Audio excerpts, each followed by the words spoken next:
लेकिन हमारे आपके परिवार का बच्चा उसको 4 साल का नौकरी दे रहे हैं अग्निवीर बना करके।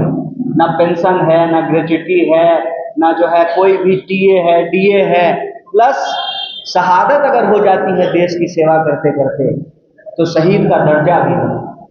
ये जो देश के सामने हालत और परिस्थिति है, इसके बारे में हम नौजवानों को, बिलासपुर के आम लोगों को, छत्तीसगढ़ के लोगों को ये सोचने की जरूरत है कि यह जो चुनाव हो रहा है, यह चुनाव खोखले वादों और जुमलों पर होगा या जो इस देश के आम लोगों की वास्तविक हकीकत है उस पर होगा। आप में से मुझे बता दीजिए, लगातार चुनाव प्रचार हो रहे हैं, 19 तारीख को पहले फेज का मतदान होना है। प्रधानमंत्री जी के दर्जनों कार्यक्रम हो चुके हैं। प्रधानमंत्री जी ने अपने मुंह से एक बार भी रोजगार शब्द नहीं बोला, एक बार भी महंगाई शब्द नहीं बोला, एक बार भी ये नहीं बोल रहे कि ऐसा कैसे हो सकता है कि देश की कुल संपत्ति बढ़ रही है लेकिन देश के जो लोग हैं जिनसे देश बनता है उनकी संपत्ति घट रही है। अगर जीडीपी बढ़ रहा है देश का तो देश के लोगों की जीडीपी क्यों नहीं बढ़ रही है? अगर आपके पिताजी रेलवे में काम करके आपको पढ़ाए लिखाए, बाल बच्चों की शादी किए, जमीन खरीदे, घर बनाए, ये काम हमारी पीढ़ी क्यों नहीं कर पा रही है? यह काम हमारी पीढ़ी इसलिए नहीं कर पा रही है कि हमारे मुद्दे राजनीति से गायब कर दिए गए। तो ये जो चुनाव है, यह चुनाव आने वाले दिनों में इस देश का भविष्य क्या होगा उस भविष्य को तय करने के लिए है। इसीलिए इस बार कांग्रेस पार्टी का जो घोषणा पत्र है उसको हम घोषणा पत्र नहीं कह रहे हैं, न्याय पत्र कह रहे हैं, क्योंकि यह दस्तावेज बनेगा आने वाले समय में इस देश के आम लोगों की खुशहाली का। ये आधार बनेगा कि कैसे इस देश में लोगों को रोजगार दिलाया जाए, कैसे महंगाई कम की जाए और जो आर्थिक असमानता है उसको कम कैसे किया जाए।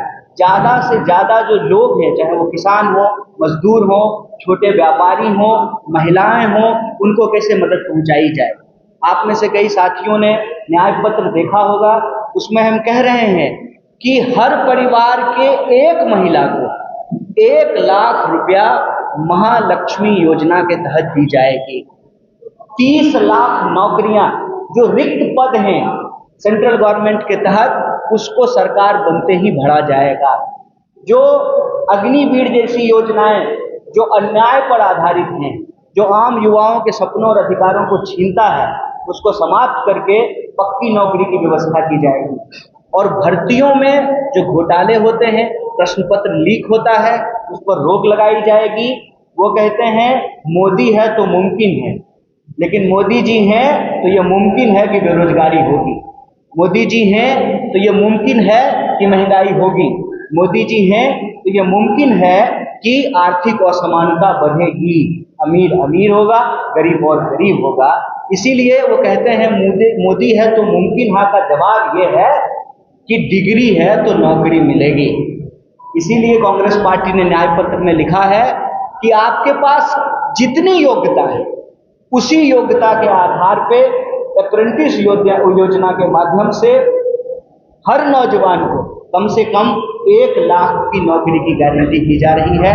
तो हमारे पास एक तरफ न्याय का एक मसौदा है, एक चार्टर है, जिसमें हम हर वर्ग के न्याय की बात कर रहे हैं।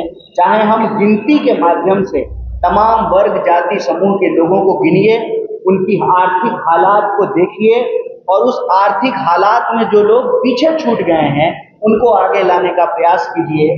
तो एक तरफ न्याय की संकल्पना है, न्याय की अवधारणा है, एक तरफ एजेंडा है, सकारात्मक मुद्दा है, और दूसरी तरफ खोखले दावे हैं, खोखले वादे हैं, खोखले जुमले हैं, वही थके थकाए चेहरे हैं जो हर 5 साल में आपके पास आते हैं, 35 साल से आ रहे हैं और वही गाना गा करके, वही रिकॉर्ड बजा करके आपका वोट ले जाते हैं। तो हम कहते हैं कि इस देश में अगर नेताओं के बच्चों का भविष्य सुरक्षित हो सकता है, अगर बाप गृह मंत्री बन जाए तो बेटा का बीसीसीआई सेक्रेटरी बनना हो सकता है, तो आम लोगों को भी ये तय करना पड़ेगा और अपनी आने वाली पीढ़ी का भविष्य सुरक्षित रखने के लिए न्याय के हक में मतदान करेगा।